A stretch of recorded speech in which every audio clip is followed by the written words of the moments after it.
तो एनआईए की जो इन्वेस्टिगेशंस हैं पूरी एक फैब्रिकेटेड और मोटिवेटेड इन्वेस्टिगेशन है, जो बार बार कोर्ट के सामने ही बोलता आ रहा हूँ, आप लोगों को ही बोलता आ रहा हूँ, और मैं इसे पूरी तरीके से साबित कर दूंगा कि कैसे फैब्रिकेटेड है।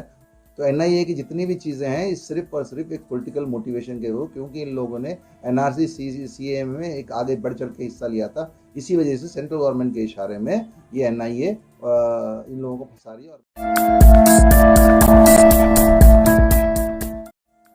नेशनल इन्वेस्टिगेशन एजेंसी की जानिब से डीजे हल्ली तशद्दुद के मामले में अब्बास नामी एक अहम मुल्जिम को गिरफ्तार करके कोर्ट में हाजिर करने के बाद एनआईए की तहवील में भेजा गया। इस मुल्जिम पर इल्ज़ाम है कि इसने दीगर साजिश करने वालों के साथ मिलकर गाड़ियों को नज़र आतिश किया था और पुलिस अहलकारों पर हमला किया था।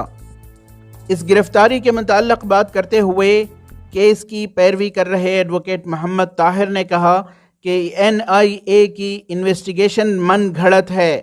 और गिरफ्तार शुदा मुल्जिम पर लगाए गए इल्ज़ामात का एनआईए के पास कोई सबूत नहीं है। अगर आप पहले भी जितनी इनकी प्रेस रिलीज देखेंगे तो जब भी कोई अरेस्ट होता है ना, उसको वो मेन कॉन्स्पिरेटर ही बोलते हैं। ठीक है, तो ये कोई मेन कॉन्स्पिरेटर नहीं है। एनआईए के लिए हर एक जो अरेस्ट करने वाला एक मेन कॉन्स्पिरेटर की तरह वो प्रेजेंट करते हैं। ये अब्बास और ऐसे अब्बास के अलावा 5-6 जो लोग हैं जो कि अरेस्ट अब तक एनआईए नहीं कर पाई, तो उन्होंने इनको अरेस्ट किया है और ऑलरेडी इसकी इन्वेस्टिगेशन पूरी हो चुकी है और इसमें ऑलरेडी चार्जशीट भी फाइल हो चुकी है। और एनआईए ने जो रोल अब्बास को असाइन किया है वही रोल उसी बात के ऊपर स्टेट पुलिस ने भी इन्वेस्टिगेशन की है, और अपनी इन्वेस्टिगेशन के बाद स्टेट पुलिस ने दूसरे आदमियों का नाम बोला इन्होंने ये काम किया है वो।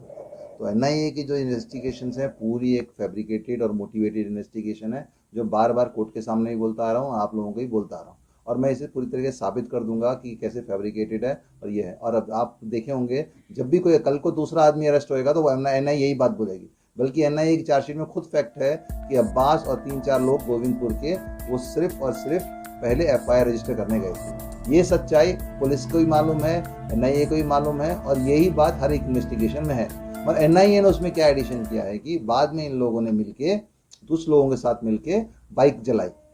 जबकि इसका कोई डिजिटल एविडेंस एनआईए के पास नहीं है और कोई डिजिटल एविडेंस कोर्ट के सामने पेश नहीं किए।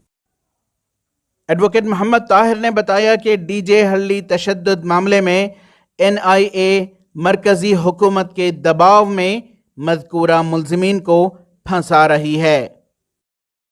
तो एनआईए की जितनी भी चीज़ें हैं इस सिर्फ और सिर्फ एक पॉलिटिकल मोटिवेशन के थ्रू, क्योंकि इन लोगों ने एनआरसी सीएए में एक आगे बढ़ चढ़ के हिस्सा लिया था, इसी वजह से सेंट्रल गवर्नमेंट के इशारे में ये एनआईए इन लोगों को फंसा रही है। और मुझे अच्छे ढंग से मालूम है और भी मुसलमान पकड़े जाएंगे इसमें, और वो उनको भी एक की कॉन्स्पिरेटर बोल के पैसे को किस तरह पेश किया जाएगा। और मुझे उम्मीद है कि हमने बहुत सारी रिट पिटीशन एनआईए की इन्वेस्टिगेशन के खिलाफ हाई कोर्ट में डाल के हैं, और इंशाल्लाह इसकी हियरिंग फाइनल हियरिंग 12 तारीख को है, और मुझे उम्मीद है कि इंशाल्लाह उस हियरिंग के बाद दूध का दूध पानी का पानी हो जाएगा। ईटीवी भारत के लिए बेंगलोर से रफ़ीक जब्बार की रिपोर्ट।